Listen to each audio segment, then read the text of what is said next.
Hello and welcome to my channel. Today in this video we are going to discuss Selena Concise Mathematics Class 9 ICSE first chapter, that is rationals and irrational numbers, and exercise 1b. So before we jump to exercise 1b, let's have quick look on the real numbers and all. So first thing, our number system has two types of numbers: imaginary numbers and real numbers. In imaginary numbers, if we see a number which is a negative number inside the square root, let's say square root of -3, these type of numbers are called imaginary number. We will study in the next classes. And the rest of the numbers are called real numbers. And real numbers are like all the numbers we know, they are called real numbers, of course, except this imaginary numbers. So in real number systems, we divide this real numbers into two parts. One is rational numbers, another is irrational numbers. We denote it by q, and it is q complement. Sometimes it is q bar, just to denote that it is not rational. And further, rational numbers are also divided into two parts: integers and non-integral rationals. And then further, integers are divided into three parts: negative integers, 0, and positive integers. We call positive integers as natural number and denoted by n, capital N. And when we combine 0 and the positive numbers, positive integers, or 0 and natural numbers, then it becomes a whole number. We denote it by capital W. So I hope it is clear. Let's discuss what are the rational numbers now. So rational numbers, a number which can be expressed as a by b, where a and b both are integers and b is not equal to 0, is called rational numbers. And if we denote it by in the rational in this form, so we can write q, which is rational number. It's like set of all a by b forms where a and b are integers and b is not equals to 0. So it's like if we have 3, then we can write 3 as 3 by 1, or we can write this as 6 by 2. In the same way, we call these all three numbers are equivalent form, equivalent rational numbers. But we can see 3 can be written as a by b form, so we can say that a is a rational number, 3 is a rational number. So similarly, we can say that all the natural numbers are rational numbers, all the natural numbers are rational numbers, all the whole numbers, of course 0 can be written as 0 by 1. We can see in the exercise 1a. Whole number, this is also a rational number.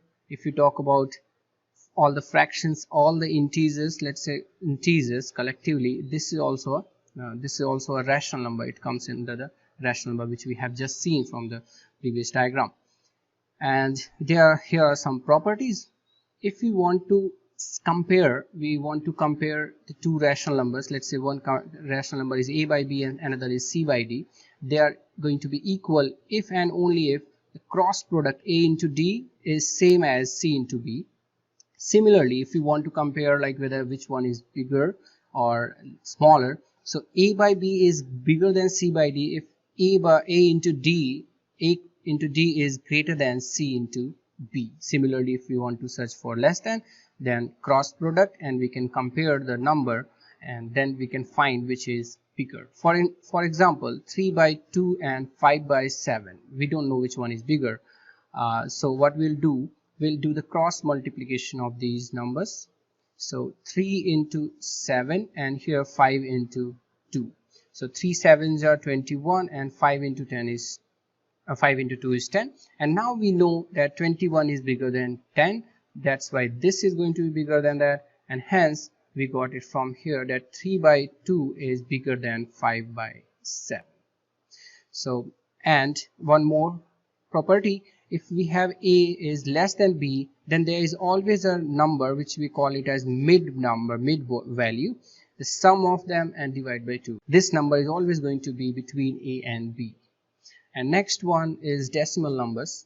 So decimal numbers, if we talk about terminating decimal numbers, for instance 3 by 2, it is terminating after decimal. If we have only fixed number of steps, numbers, so it is like terminating decimal. So all terminating decimals are rational. How? Because we only need to prove if we can write something as a a by b form, then it is a rational number. So 3 by 3.2 can be written as 32 over 10, and hence it is a by b form, so it is rational number. So all terminating decimal numbers are rational number. All the terminating non-terminating but repeating decimals are rational numbers again. For example, if you have 0.333 and so on, it is not terminating but it is repeating, we know that it is going to be 1 over 3. We will study how to convert it into the fraction form. So this is again a rational number. The only thing is non-terminating, non-repeating decimals are irrational numbers. So there are two things. If we have decimal numbers, then we have to check whether it is terminating. If it is terminating, rational. If it is non-terminating, there are two cases. Whether it is repeating, then again it is rational. If it is not repeating, then it is going to be irrational number. So I hope it is clear. Next is irrational numbers. So we have three types of irrational numbers here. We will see. First one is the square roots, cube roots, etc. of natural numbers are irrational numbers if their exact values cannot be obtained. And we have, see, it's mentioned that it has to be natural number, because if it is -3, let's say, then it is imaginary number, not a natural, not a rational or irrational. So whether it is square root or cube root, if we cannot obtain its exact value, then this number is going to be irrational number. Second one is non-terminating, non-recurring decimal is an irrational number. We have just seen. For example, if you have 0.32157131157 and so on, we don't know what is the next number. It means it is non-terminating, not repeating, hence it is irrational number. And third one is if we have number pi is then it is an irrational number. Common mistake we generally student commit is they take it as pi is 22/7 and hence it is rational. But it is not 22/7. Pi is approximately same as 22/7. So in calculation, if we have irrational number, of course we cannot do the proper calculation in this case, but if we have 0.32, then we can calculate it. So just for the calculation, we take pi approximately closer to 22/7 or 3.142. I hope it is clear. So only these three types of numbers are irrational numbers. So we can directly look at the number and tell whether it is rational or not rational or irrational number. So let's go ahead. Here is the next property. For any two positive rational numbers x and y, root x and root y are irrational number if they are irrational, and they can be irrational only if x and y are not a square number. For example, a root of 4 is not an irrational number because it is 2. So if root x and root y are irrational number, then root x is greater than root y if x is greater than y. And similarly, if root x is less than root y, it is true when x is less than y. It is very important because we know sometimes we have to check whether root 3 is greater than root 5 or not. So we can directly see this number. Since 3 is less than 5, that's why root 3 would also be less than root 5. That's how we compare. And this is a wonderful property. If p square, any number p square, is divisible by 2, then p is also divisible by 2. For example, if you have 9 square and we know that 9 square is divisible by 3, then 9 will also be divisible by 3, and it is very much visible, but in the proof we use it. Similarly, if p square is divisible by 3, then p is also divisible by 3. If p square is divisible by 5, then p is also divisible by 5. So similarly for every prime. So it means if a square number is divisible by a prime number, then the number itself would be divisible by prime. Next is root x. We know that root x is square root x, means here this this is the second root, so we generally don't write 2 here, but it is 2, and we can write as the exponent form x to the power 1 over 2.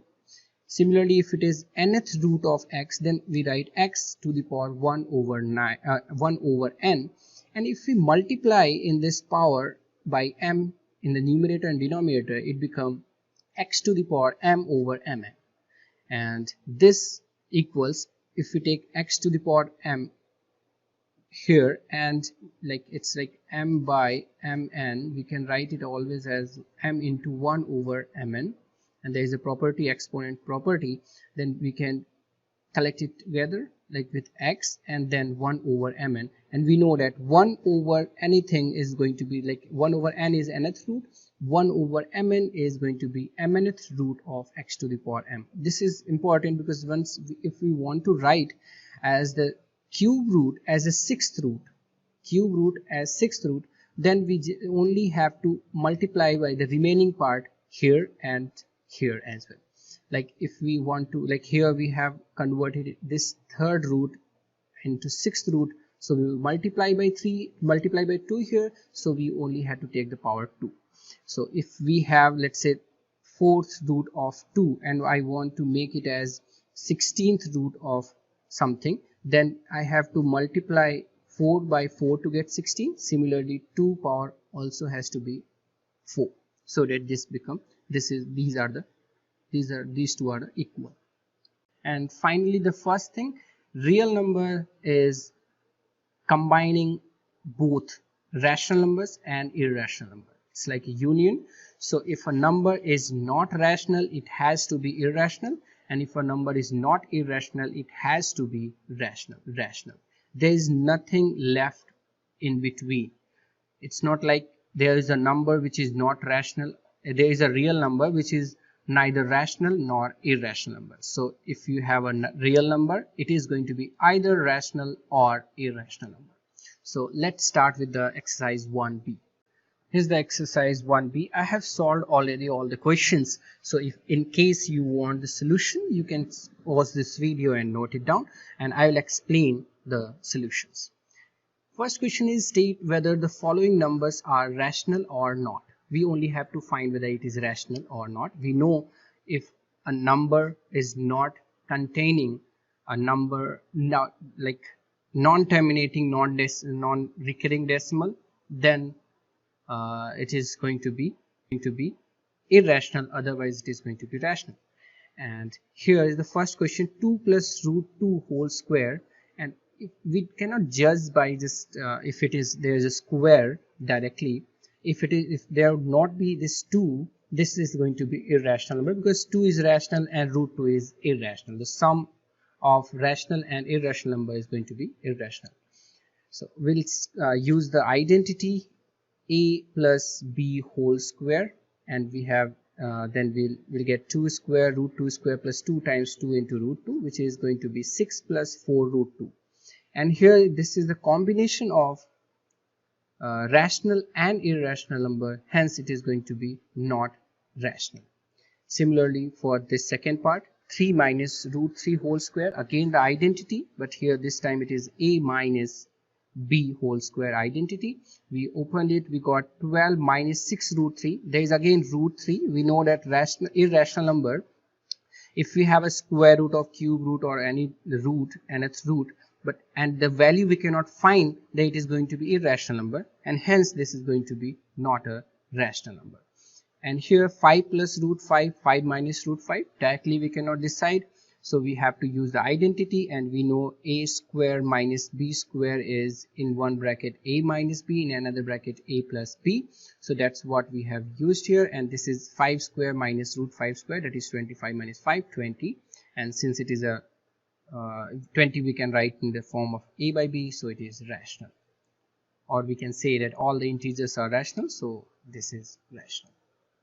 Similarly, fourth one, we opened with a minus b whole square identity. We got, after solving, 5 minus 2 root 6, and we have to be very careful. The formula says that 2 times a into b, root 3 into root 2, we can write it as root 6, but we can do this operation in the multiplication and division, but we cannot do it in the addition. So it's like if we have root 3 plus root 2, that is going to be the final answer, but if we have root 2 into root 3, then it is root 6. And of course again root 6 we cannot obtain this value, hence it is not rational. 3 by root 2 whole square, so we have whole square means a square means a into a, this simple formula, and hence we multiply the same thing again and again, numerator into numerator, 3 into 3 9, 2 into 2 is 4, and root 2 into root 2 is 2, because root 2 square is, we can take it as 2 raised to the power 1 by 2, and then 2 here, 2 got cancelled, we got 2. In any way it is easy, root 2 square is going to be 2, hence it is rational because it is p by q form. Root 7 over root 2 6 root 2, again we multiply, we get 7 over 72, a by b form, rational. Second question, find the square of 3 root 5 over 5. We need to find the square of this number, so I have written the square of this whole thing. So first of all we'll solve this bracket. We got 3 into 3 9, root 5 into 5, root 5 is 5, 5 into 5 is 25, we cancel it, and we got 9 by 5 square, and then we do the square, 81 by 25. Root 3 plus root 2 whole square, now actually we need to do the square, so square, and then a plus b whole square identity, a square plus b square plus 2 times a into b. There is a multiplication, so we multiply, we got 5 plus 2 root 6. Similarly we need to square this, again a minus b whole square identity, we solve it and we get, and here we can see this is 2 rational number, irrational number, rational number, so we always multiply rational with rational and irrational with irrational. Here we can see root 3 into root 2, we could multiply it, and here this 2 into 2 4, and 5 is as it is root 5. So again we have squared it and we got it as irrational number. And here's the fourth part, again we have square, a plus b whole square identity. We have to be very careful when we solve this. There's a square means we are multiplying 2 root 5 into 2 root 5. So rational into rational, 2 into 2 4, and root 5 into root 5 is 5, so 4 5s are 20. 4 5s are 20. Here I have written 40, sorry, it is going to be 29, not this. And here 2 3s are 6, 2s are 12, and root 5. And third part is set in each case whether true or false. See, we have just seen that we cannot add the two irrational numbers, so it is false. Here root 4 is not an irrational number because 4 is obtained, like we can obtain this value, so it is going to be 2, and root 4 become 2, and 2 plus 2 into 2 4 plus 2 is 6, so it is true. And left hand side, see, we can always add the like terms and subtract the like terms, so here both of them are irrational numbers, so 3 times root 7 minus 2 times root 7 is root 7, true. 2 by 7 is an irrational number, it is rational because it is in the form of a by b, so it is false. And 5 by 11 is a rational number, it is true. All rational numbers are real numbers. Of course it is true because all the rational numbers are like all the numbers are actually real numbers, so all rational numbers are also real. All real numbers are rational, no, because we know that there are irrational number as well. So root 5 is real number, but root 5 is not a rational number. And here's the last part, eighth part. Some real numbers are rational numbers. Some real numbers are of course rational number, because real number means it is combination of rational and irrational numbers, so some real numbers are also only of course rational. And fourth question is, given universal set is -6 blah blah blah, these all set is given. We need to find first one, set of rational numbers. Rational numbers means which can be written in the p by q form, a by b form, and we know all the integers are rational numbers. So this -6, this minus root 4, because it is going to be -2, so it is again rational number. 3 by -3 by 5, -3 by 8 0, 4 by 5 1, 1 2 by 3, because this can be this is a mixed fraction, we can write in the improper fraction. 3.01 decimal terminating, so it is again rational. 8.47 again terminating, so it is also a rational number. Irrational number, second part, irrational number, we know that root 8 we cannot obtain this value, so it is irrational. Pi, again pi is an irrational number. Set of, third part is set of integers, so integers -6 minus root 4 because it is -2, and 0 and 1, all other are not integers. So last one is set of non-negative integers. Non-negative means not negative only. 0 will also come and 1 will also come. So these are the two non-negative sets. And here's the fifth part. Use method of contradiction to show that root 3 and root 5 are irrational. So contradiction, for contradiction we have to assume something, and then by our some concept we will say that our assumption was wrong. So we have actually both the proofs are same. So first of all I'll start with the root 3. So if possible, let's assume that root 3 is a rational number. So we know by definition rational number means we can write in the form of a by b. So we can say that there exist two integers a and b which are co-prime. Co-prime means where only one as a common factor. One is the only common factors of a and b, means there is no other number which is common between a and b. These are the assumption. We have taken this as a assumption. So root 3 can be written as a by b if it is a rational number, and then squaring both sides we'll get square root 3 is 3, and then a by b square is a square upon b square. Then a square can be written as 3 times b square. And now since a square can be written as 3 times b square, it means 3 divides a square, or we can say a square is divisible by 3. For example, if we write 8 as 4 times 2, then we say that 8 is divisible by 4. If we write 26 as 13 into 2, it means 26 is divisible by 13. So from here we got a square is divisible by 3, and we know from the property if p square is divisible by 3, we have seen, then p will also be divisible. From here we got a is divisible by 3, and if a is divisible by 3, a can be written as 3 times m. If m can be any number, for example if you have 27 can be written as 3 into 9, this is m, let's say. So a is 3m. Now from this we'll replace this a, we'll get 3m whole square as 3b square, and if you do the square it is 3 3s are 9 and m into m square. 9m square is 3b square. We cancel it 3 times and we got 3m square as b square. Again the same thing, b square is 3 times m square, means b square is divisible by 3. And if b square is divisible by 3, it means b is also divisible by 3.